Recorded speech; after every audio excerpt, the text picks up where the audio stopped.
Asalaamu calaykum asxaabtayda kusoo dhawaada channelka maanta waxaan rabaa inaan idin tuso cuntooyin kala duwan oo caruurta iyo beebiyaasha yaryar la siin karo especially marka ilmaha ku bilaabaysid cunto inaad siisid sidaan oo kale haddii aad u isticmaashid insha Allah cuntada hadhowti markaa diidi doono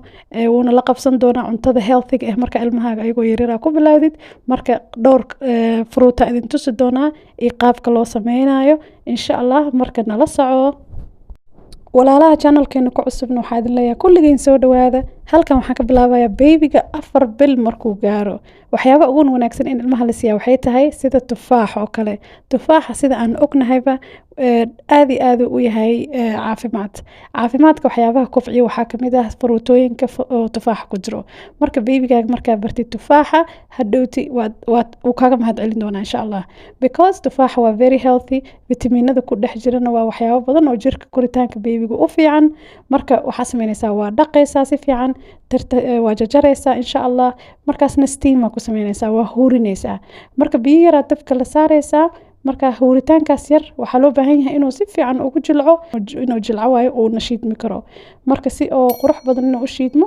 oo beebigana oo tartiib kugu liqi karo insha Allah 5 ilaa 8 daqiiqo karin doontaa biidnillah marka waa kana tufaaxiyo dhameystiran maxaa ku leeyahay waxaa ku jira vitamin C vitamin B6 wallahi ma sha Allah aad u wanaagsan yahay insha Allah soo beebigaaga bar inuu ku cuno qaybta xigta aan rabo inaan idin kugu daro hadda waxa waaye pear sida ogtihiin waa sida tufaax oo kale waxa waaye fruit aad u muhiim ah caruurta inay si fiican kugu bartaan waxyaabaha ay u sameynayso vitaminada ku jira waxaa kamid ah vitamin C waxay ma taqaanaa u fiican tahay caloosha inay caloosha u socodsiiso in ma taqaanaa xanuuno badanna ay ka hortagto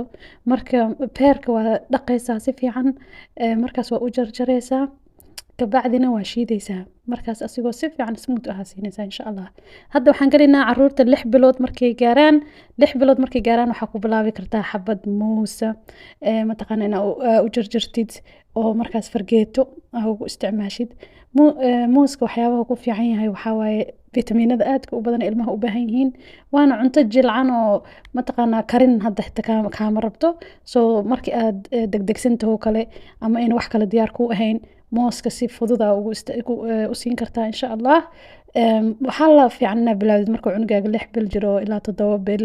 because ka hor ma fiican inaad bilaawdid marka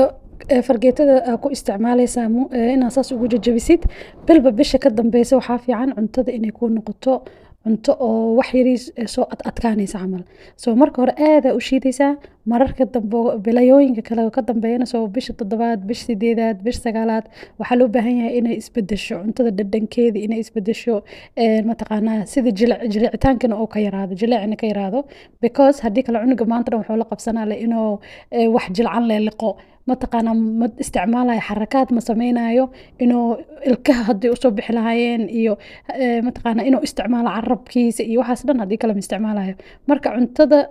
aad u shiidan markii aad ka baxda 6 bil oo 7 bil u socdo ku bilaab mooska oo kale haddana waa kana avocado waa idin keenay avocadoga waa aad u muhiim u tahay in la cuno hooyada xitaa nuujinaysa aad ugu fiican yahay ma taqaanaa fat badan haddii adiga haysatid hooyo ahaan xitaa aad kugu fiican yahay waa fat oo ma taqaanaa healthy fat waaye kan oo kale marka ilmahana baro haddii avocado heli kartid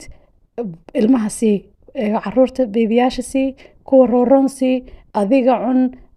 cuntadiina ha kamid ahaado sidaas hadda sameynaysaa marka avocadoga dhexdaa ka kala jaraysaa laftaa ka bixinaysaa kabacdina waa war fargeetada ugu sameynaysaa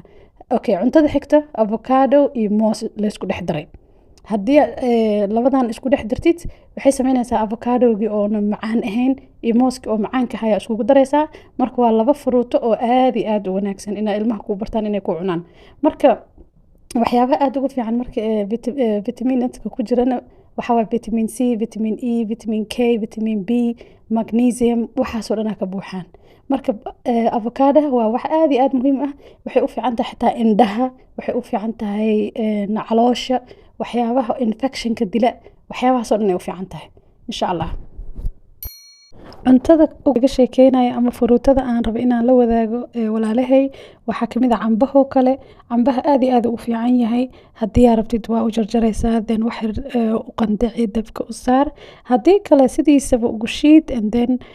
babyga sidaas ku sii. Muhiim waxaa ah mar walba walaalayaal horta mar walba oo ciyaalka cuntadooda la sameynayo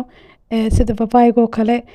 mataqaana waa sida hadoo kale waa ka bixinaysaa miraha iyo waxyaabaha ku jiro. Waxaan ku leeyahay markaas ama wax yar dabka u saar steam yar ugu samey ama sidiisaba ugu jajabi and then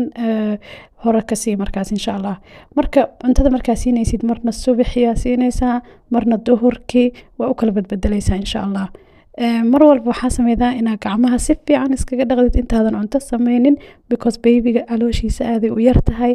mana rabtid inuu calooshiisa ka xanuunsado. Marka insha Allah mar walba aan ku dadaalno nadaafada gacmaheena iyo cidiyaha iyo ku jirto dhan soo si fiican saabuun iskaga dhaq intaadan cuntada bilaabin. Mar walba oo cunto cusub taabanaysidna gacmahaaga mar walba inaad dhaqdid. So hygiene-ka hand hygiene-ka waa waxyaabaha mataqaanaa aan ognahay caafimaadka dhinaciisa number 1 ka ah inaan gacmaheena mar walba nadiifino cunto markaan karinayno. Insha Allah waxaan rajaynayaa inaad intaas ka faa'iideen biidnillah. Subscribe hanaga iloobin insha Allah. Assalaamu calaykum waraxmatullaahi wabarakaatuh.